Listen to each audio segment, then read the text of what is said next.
Hey, good day. I hope you're doing okay. I'm your host, Collector, and welcome to my channel.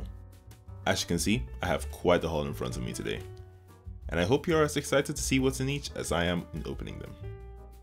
The reason the haul is so large is because it's a combination of my December orders and orders I made a few months prior to December, delivered via Surface Parcel. Yes, this video has been delayed.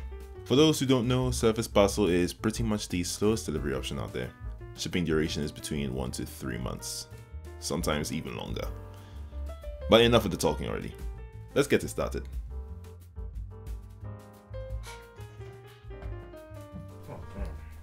Wow, all this elaborate packaging. It's like something really fragile and sensitive is in it, like a bomb or government files or something. Are we still recording? I used a proxy to buy this product and actually got it sent to another proxy for cheaper delivery costs and add-ons.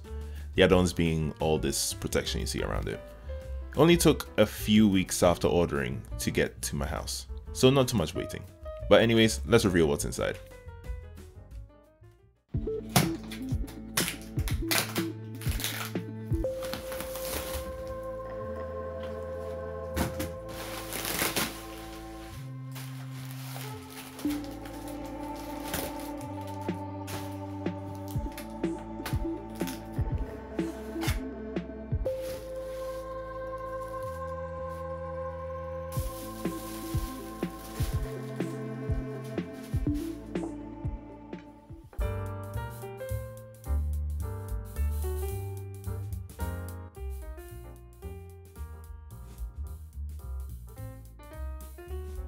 So I bought the deluxe version, which came with a tapestry featuring YD's lunar illustration with the mask. It has a string as well as hooks for hanging in different types of hanger places, racks, whatever you call it. In the box, you get a postcard with YD's lunar illustration at the front and instructions in 2 different languages informing you on how to fit her in the base and the 2 heads she has. For those curious, the weight of the box comes in at 510 grams alone and 807 grams with the tapestry included inside Astrom's delivery box. The dimensions of the box are approximately 8 by 5 by 12 inches. I've been excited for this for quite a while now. She's part of a 4-person series of illustrations done by YD. I was immediately drawn to this figure just from the outfit and its color scheme. The leotard and leggings combo is both a lovely and functional combination. Ballerinas are able to rock it, so why not see how it goes casually? The leotard has a small exposed chest section for a pleasing view. And to go with the combo, she's partly got on a jacket with blue outsides and orange insides, and a pair of mock Air Jordans to complete the modern look. Her hair gradation of purple at the top to pink on the ends is also so appealing. The cool colors of the jacket and the hair mesh well with the blacks and greys of everything else. This is an outfit concept I'd love to see on the runway. So the main question is, did Astrom Design manage to make a figure of this model in as much detail, or did they squander their chance? Let's open the box and find out, shall we?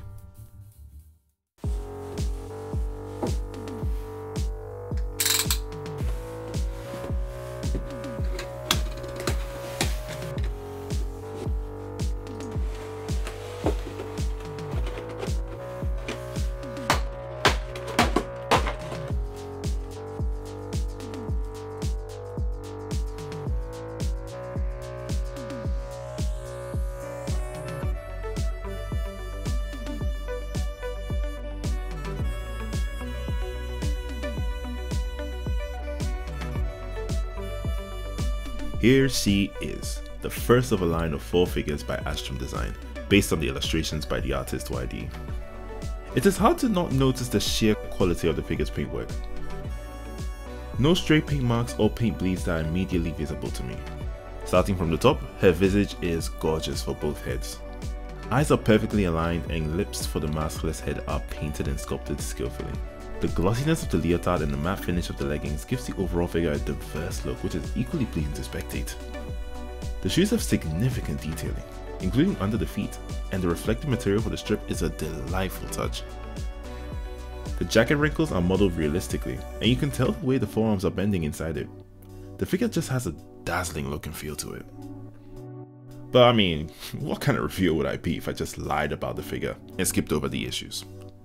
So let's go back to the jacket.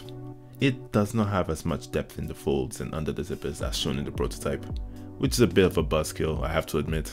Quite flat, with only the zipper applying some form of separation between the section and the main jacket. Speaking of the zippers, the arm and leotard zippers are simplistic at best and muddy at worst. They are clearly the part the developers paid the least amount of attention to. The base is just a diamond shape with nothing on it. Basic, but I mean, at least it isn't a generic sphere, and isn't too much of a space hog. Maybe the rest of the girl's base is merged with it to make another shape? I wouldn't know, only time will tell. The shading is minimal, very noticeable on the hair I have to say. Although that doesn't bother me too much, it just would have added a bit more pizzazz to the whole form. Personally, the pros outweigh the cons, and most of the cons are nitpicks I felt the need to share for better insight on the figure, since I'm a reputable source. Yeah. Overall, she's a solid figure, and for the price, I'm quite satisfied. If you are thinking of picking up this figure, and you don't mind the minimal shading and the depth of the jackets, I say it's worth your money.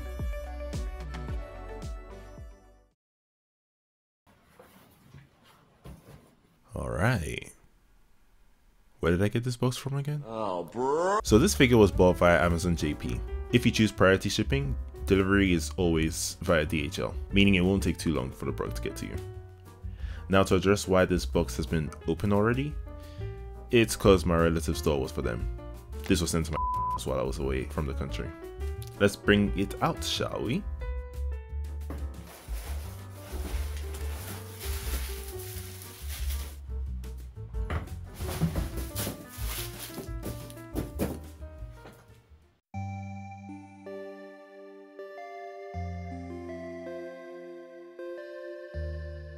The box with all items inside weighs 577 grams and its dimensions are approximately 9 by 6 by 13 inches.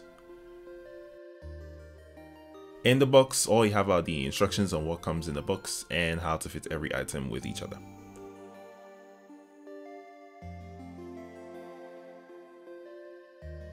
Hatsune Miku. I never actually thought that I'd get into Hatsune Miku.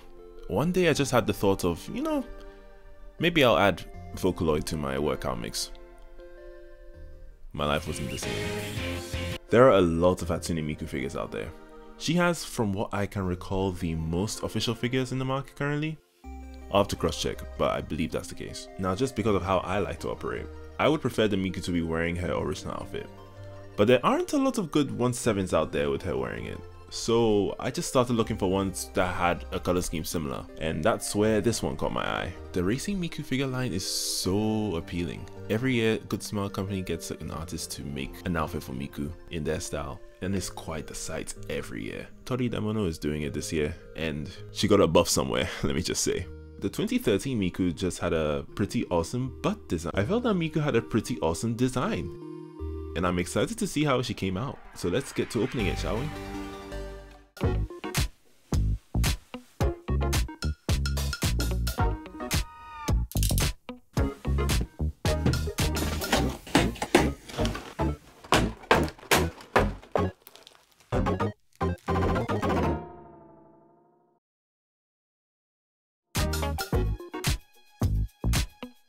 The Hatsune Miku figure that should have been released 9 years prior, with a price point that would have been a lot 9 years prior.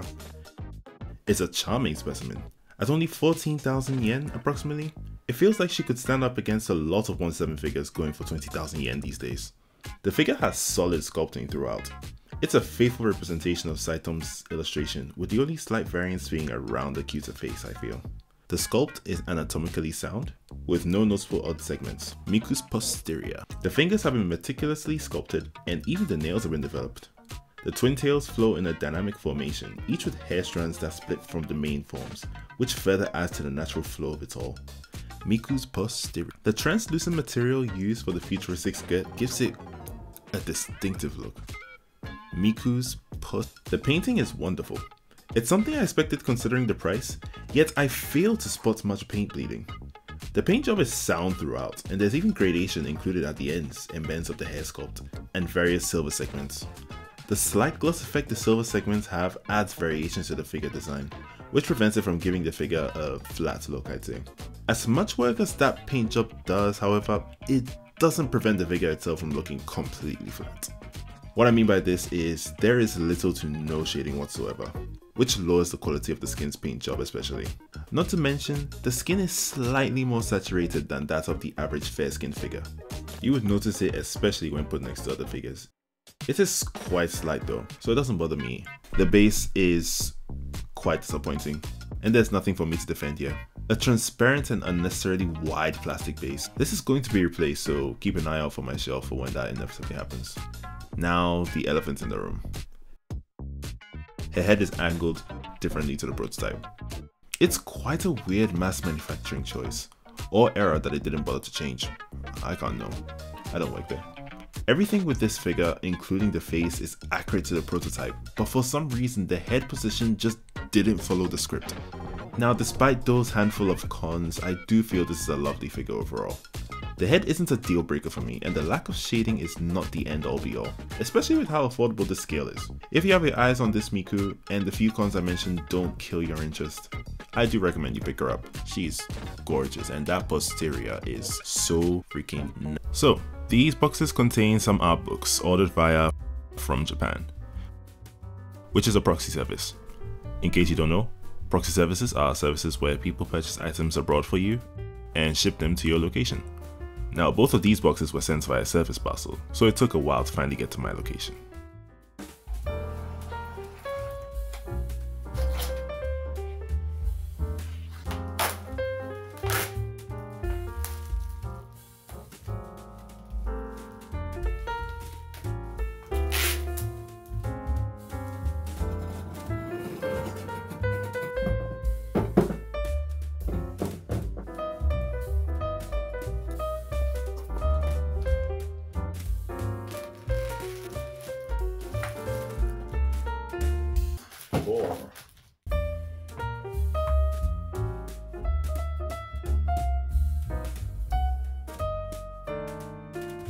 Pixelphilia 21 is a 26-page A4 art book featuring the Meido Buso girls in several settings and attires. Some are with them in their maid outfits, others with them in their combat fatigues. The book also features a showcase of some of the figures being made for the series. As of this video going out, only one is available for pre-order. Arms Note Package 4 to 6 is a combination of Arms Note books 4, 5, and 6 all in one. Not only does it feature concept art of the girls, weapons, gear, and the world, but it also includes advertisements and extra information for some of the products in the line you can buy in the real world, such as Figmas, keychains, and apparel. Bunny Suit Planning is a 32-page B5 size book featuring art pieces of Sophia F. Schering in different outfits. Some of these showcases include the ideas and inspirations that led up to the design in text form, and some of the draft stages for the illustrations. Bunny Suit Planning 2 is a 42-page B5 size book featuring art pieces from Sophia F. Schering and 5 other girls in different styles of mecha gear. It includes full images and initial drafts for the various pieces.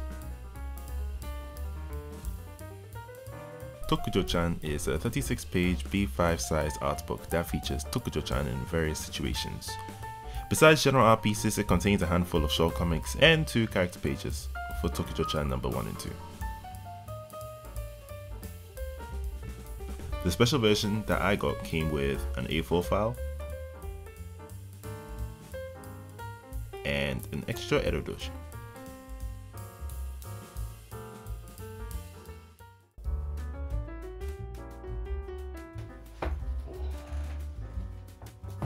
Saving the biggest box for last, we have an item from Ami. This was sent via Surface because I have a lot of patience, and that is not the real reason. It's the cheapest option. On to opening.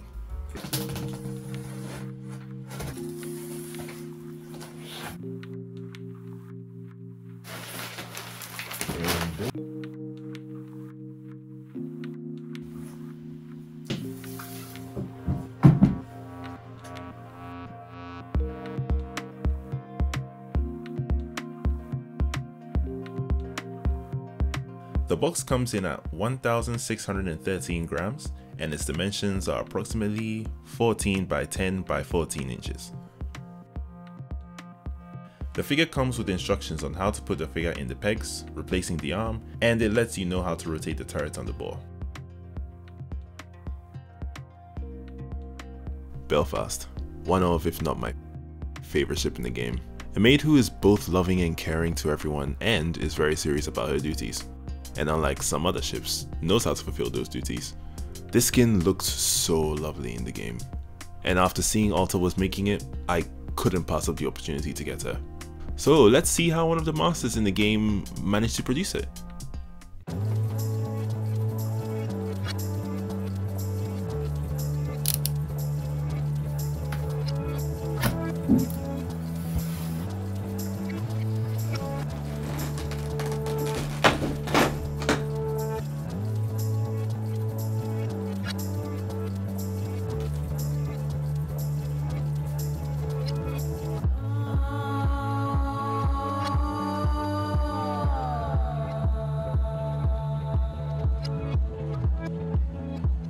It's a challenge for a figure company to beat out Alta's level of artistry. Their expertise continues to show with their latest Belfast figure. This is a 1:1 replication of the art for her iridescent Rosa skin, extra details and all. The sculpting is magnificent. Her hair, face, packages, legs, dress, and even the ball have been crafted immaculately. There is too much to compliment here, but let me begin with the top. Her hair is beautifully segmented with attractive gradation on several parts of it. The veil draped around her arms and flowing all the way to the ground has been tended to with so much care. It's been painted over with a material contrasting the sculpt, giving it a slight shine to it. It's so pretty. The additional details like the chains on the choker, the ribbon on the undergarment's knot, the bracelet, the ribbons at the ends of the heels, and earrings have all been portrayed and have been sculpted beautifully, and obviously her packages look fantastic. Even the ball got some love. Paint job is stellar with noticeable shading and gradation. Even its tusks got attention, with natural markings being painted on them. The turret not only has excellent painting but can be rotated. It's an extra touch that was not necessary, but Alta decided, yeah, let's do it. I really have to force myself to look for something I find wrong with this figure. All I can seem to muster is that the face when viewed from the front is only a tad bit uncanny. It is a bit hard in Alta's case, as the original illustration is one of those where the head is anatomically incorrect to give the face a certain look that's typical of anime. Yeah, all in all, the figure is just fantastic. Paint job, sculpting, shading, it has it all. If you are considering getting this figure, you've ordered it before you even watched this video. If you didn't, what the heck are you waiting for? Just go and buy it right now. It's amazing. Have you seen her boob? That's the video. Thank you so much for watching. If you enjoyed this, please give it a like. And so this can get out to more people, leave a comment and subscribe obviously. No real outro yet, so I'm just going to fade away and all.